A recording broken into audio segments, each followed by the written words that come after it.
Assalamualaikum warahmatullahi wabarakatuh. Kami dari kelompok 4, Manajemen Strategik, akan membahas tentang teori stakeholder. Lalu selanjutnya kami akan memperkenalkan diri terlebih dahulu. Yang pertama ada... Nama saya Putri Dwi Intika. Nama saya Alicia Frida Amalia. Nama saya Pradita Dia Ayu Paramita. Nama saya Nuraini Oktasianti. Dan nama saya Rizky Serina Safitri. Langsung saja berikut akan menjelaskan tentang pengertian dari stakeholder itu sendiri. Baik, tentang teori stakeholder. Jadi pengertian stakeholder ini merupakan individu atau sekelompok manusia atau komunitas atau juga masyarakat, baik secara keseluruhan maupun juga secara parsial, yang tentunya ini memiliki hubungan serta kepentingan terhadap perusahaan. Individu, kelompok atau komunitas dan masyarakat ini dapat dikatakan sebagai stakeholder jika dia ini memang memiliki karakteristik seperti dia memiliki kekuasaan, legitimasi, dan kepentingan terhadap perusahaan itu sendiri. Dan teori stakeholder ini dimulai dengan asumsi bahwa nilai atau value secara eksplisit dan tak dipungkiri merupakan bagian dari kegiatan usaha yang tentunya berkaitan dengan cara-cara yang digunakan perusahaan untuk memanage stakeholder-nya. Lalu, cara-cara ini itu tergantung pada strategi yang diadopsi oleh perusahaan tersebut. Maka dari itu, stakeholder merupakan suatu keterkaitan yang didasarkan oleh kepentingan tertentu, dan stakeholder itu sendiri memang merupakan suatu sistem yang berbasiskan pada pandangan terhadap suatu organisasi dengan lingkungannya, di mana organisasi ini itu memiliki sifat saling mempengaruhi. Dan dalam teori ini juga menjelaskan bahwa suatu perusahaan itu tidak dapat beroperasi kepentingan sendiri, melainkan harus memberikan manfaat terhadap stakeholder tersebut. Lalu selanjutnya akan dijelaskan oleh Pradita Dia Ayu mengenai prinsip-prinsip stakeholder. Dalam paradigma stakeholder, manajemen dihadapkan pada banyak pihak atau bisa dikelompokkan menjadi dua. Yang pertama itu ada stakeholder primer dan yang kedua itu ada stakeholder sekunder. Dengan peralihan paradigma stakeholder menjadi stakeholder, maka manajemen harus mematuhi prinsip-prinsip stakeholder. Prinsip-prinsipnya itu ada stakeholder utama, yakni stakeholder atau stakeholder primer. Stakeholder primer ini berhubungan langsung dengan pembuatan kebijakan, program, dan proyek. Mereka merupakan penentu utama dalam kegiatan pengambilan keputusan. Dalam stakeholder primer, itu ada pemegang saham, kreditor, pekerja, pemasok, penyalur, pelanggan, dan pesaing. Yang kedua ada stakeholder pendukung atau stakeholder sekunder. Stakeholder sekunder adalah pihak yang tidak berkaitan langsung terhadap suatu kebijakan program dan proyek. Namun stakeholder sekunder punya keprihatinan dan kepedulian sehingga ikut menyuarakan pendapat yang bisa mempengaruhi sikap stakeholder utama dan keputusan legal pemerintah. Di dalam stakeholder pendukung ini ada pemerintah, masyarakat, aktivis sosial, pendukung bisnis, media massa, dan pendapat umum. Yang terakhir ada stakeholder kunci. Stakeholder kunci adalah unsur eksekutif berdasarkan levelnya atau level dan instansi yang punya wewenang secara legal untuk mengambil keputusan. Contohnya itu ada pemerintah kabupaten, DPR kabupaten, dan dinas yang membawahi langsung proyek yang bersangkutan. Selanjutnya akan dibacakan oleh Saudari Nuraini.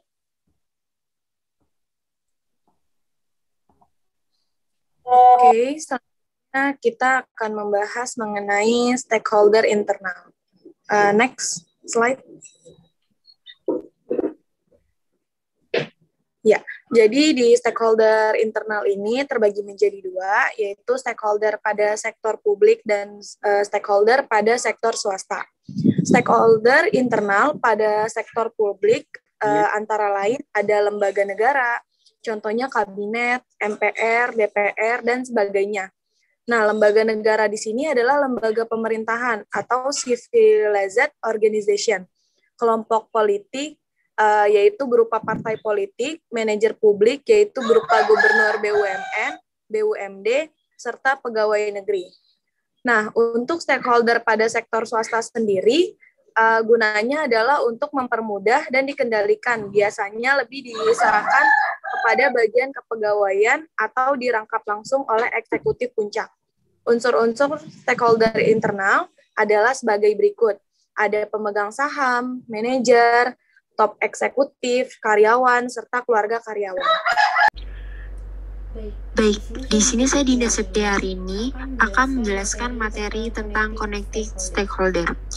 Dalam hal ini, pemangku kepentingan yang terhubung juga disebut pemangku kepentingan utama, yaitu adalah mereka yang memiliki hubungan ekonomi atau kontak dengan organisasi. Contohnya seperti pemegang saham. Pemegang saham perusahaan, yaitu adalah orang perseorangan, perusahaan atau lembaga yang memiliki sekurang-kurangnya atau saham di suatu perusahaan dan yang namanya diterbitkan surat saham. Perusahaan publik dan swasta dapat menerbitkan saham kepada investor. Biasanya pengaruh pemegang saham dalam suatu organisasi bergantung pada persentase saham yang dimiliki. Pemegang saham yang memiliki lebih dari setengah saham perusahaan mengendalikan perusahaan dan dikenal sebagai pemegang saham mayoritas. Sebagian besar perusahaan memiliki dua jenis pemegang saham. Yang pertama adalah pemegang saham biasa atau ekuitas, yaitu mayoritas individu atau organisasi yang memiliki saham di suatu perusahaan adalah pemegang saham biasa. Pemegang saham biasa biasanya memiliki hak untuk memberikan suara pada keputusan perusahaan tertentu dalam RUPS atau rapat umum pemegang saham. Misalnya, suara mereka dapat memutuskan apakah ada direktur, auditor, peningkatan hutang, akuisisi, dan lain-lain yang harus dilakukan atau tidak. Jika pemegang saham mayoritas harus mematuhi keputusan pemegang saham, berhak menerima dividen untuk yang diumumkan dan akan menerima nilai sisa aset. Yang kedua adalah pemegang saham preferen. Pemegang saham preferen adalah yaitu menikmati lebih banyak hak daripada pemegang saham biasa. Mereka menerima dividen sebelum pemegang biasa. Dan dalam kebangkrutan, mereka memiliki klaim pertama atas aset setelah kreditur dan sebelum pemegang biasa. Pemegang saham preferen sering menerima pembayaran dividen secara berkala. Biasanya, saham preferen diterbitkan dengan nilai nominal dan dividennya dihitung sebagai persentase nilai. Klaim pemegang saham preferen terhadap aset terbatas pada harga penerbitan saham, sehingga harga mereka tidak berfluktuasi sebanyak saham biasa. Selanjutnya ada pelanggan, yaitu dengan mengidentifikasi pelanggan, perusahaan akan lebih fokus dalam memberikan produk dan jasa yang diinginkan dan diharapkan oleh pelanggan mereka. Oleh karena itu, perusahaan memiliki kepentingan utama untuk mengidentifikasi individu yang menggunakan produk dan jasa mereka. Customer merupakan target dari suatu perusahaan untuk menjual hasil produksinya. Untuk menarik seorang customer, suatu perusahaan harus menyediakan produk dan layanan yang terbaik serta harga yang bersahabat.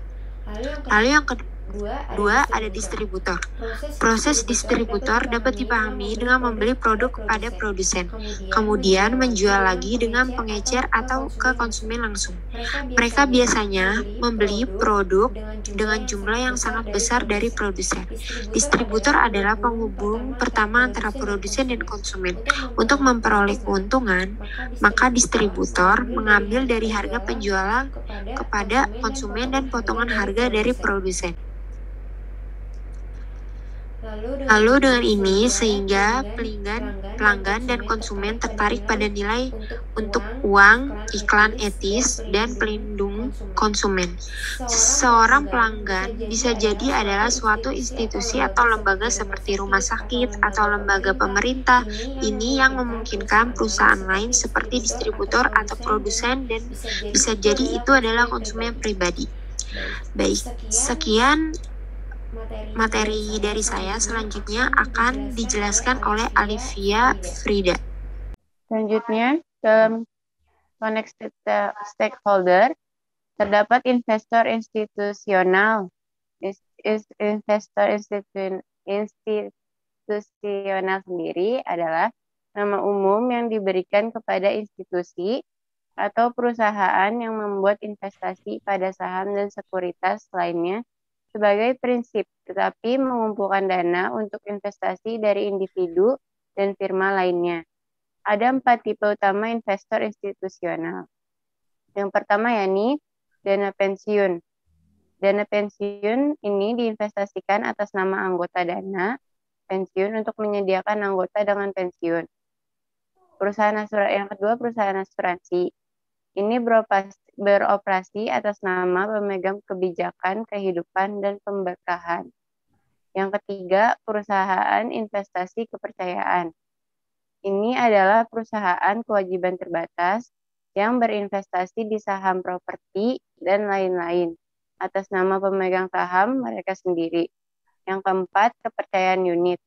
Ini adalah kepercayaan yang berinvestasi atas nama pemegang saham unitnya. Selanjutnya akan dibacakan oleh Putri. Saya akan menjelaskan tentang stakeholder eksternal. Jadi stakeholder eksternal itu sama aja kayak pemangku kepentingan eksternal, di mana pihak yang mempunyai kepentingan dan hubungan dalam kesuksesan perusahaan tersebut, namun tidak berhubungan langsung dengan proyek ataupun sistem kerja perusahaan, yang termasuk pemangku kepentingan eksternal seperti pemerintah, kelompok penekan, serikat buruh, konsumen, pesaing, atau kompetitor, dan pemasok. Nah, unsur dalam lingkungan eksternal ini dapat dilihat dua hal. Pertama, kompleksitas di lingkungan ukur dari banyaknya pihak keluar perusahaan yang mendarat perhatian perusahaan karena pengaruhnya. Kedua, stabilitas lingkungan diukur dari perubahan yang ditimbulkan. Dalam lingkungan stabil, perusahaan cenderung didesain mekanistis, mengandalkan peraturan, prosedur, dan lebih birokratis. Tanggung jawab seorang praktisi publik relation, banyak atau sedikitnya departemen disediakan tergantung jumlah faktor dalam lingkungan yang perlu diperhatikan kompleksitas. Semakin banyak faktor yang berpengaruh, semakin banyak departemen yang harus didesain untuk melakukan deal dengan masing-masing unsur tersebut. Demikian sebaliknya, stakeholder eksternal pada sektor swasta terdiri dari bank, serikat buruh, pemerintah, pemasok, distributor, masyarakat, serikat dagang, dan pasar modal. Baik, mungkin itu saja tentang teori stakeholder yang dapat kami sampaikan. Sekiranya mohon maaf. Wassalamualaikum warahmatullahi wabarakatuh.